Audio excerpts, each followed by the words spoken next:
欢迎收听文言良语。一句文言良语，互咱学习人生真理。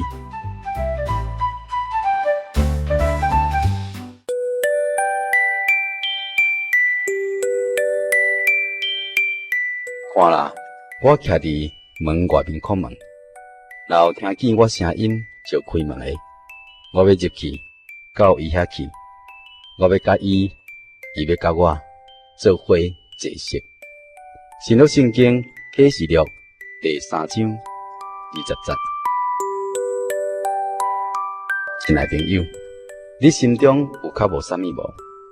或者你所较无的是今生一切荣华富贵，快快乐乐享受人生一切生活。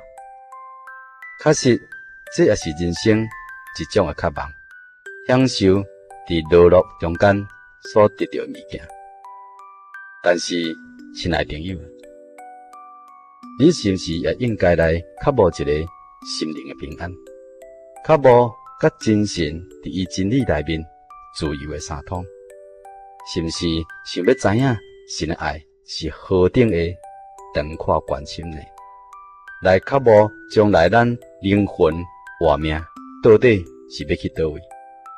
假使你要，你查考圣经真神的话，你听伊教导的声音，来亲近主，互你更较清楚来看见主的宝贵甲完全，看清楚主的慈爱甲白白恩典。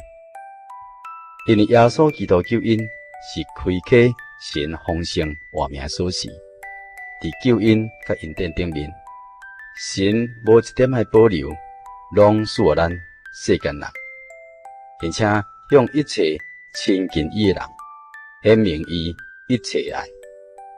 亲爱朋友，你是毋是要问讲，主耶稣肯住伫咱心中无？伊肯将我的心当作伊永恒的居所吗？答案是伊要。只要你诚心谦卑，拍开你的心门，来迎接主耶稣进入你的心，伊就要入来。伊已经伫你的心门外面敲门敲真久啊，为着要甲你做伙来坐席，伊要为着你陪伴丰盛心灵真理的食物，所以爱拍开你的心怀，伊的确会带互你心灵较无爱情，为着你善良虚空不足的心灵，带来满足的心灵喜乐甲平安。这绝对是你一生也毋捌经历过这个福气甲体验。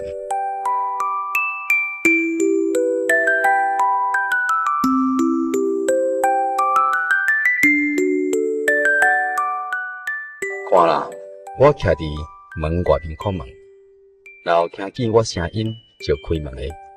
我要入去，到伊遐去。我要甲伊，伊要甲我做伙坐席。新约圣经启示录第3章20节。以上文言良语由在人法人真耶稣教会制作提供，感谢收听。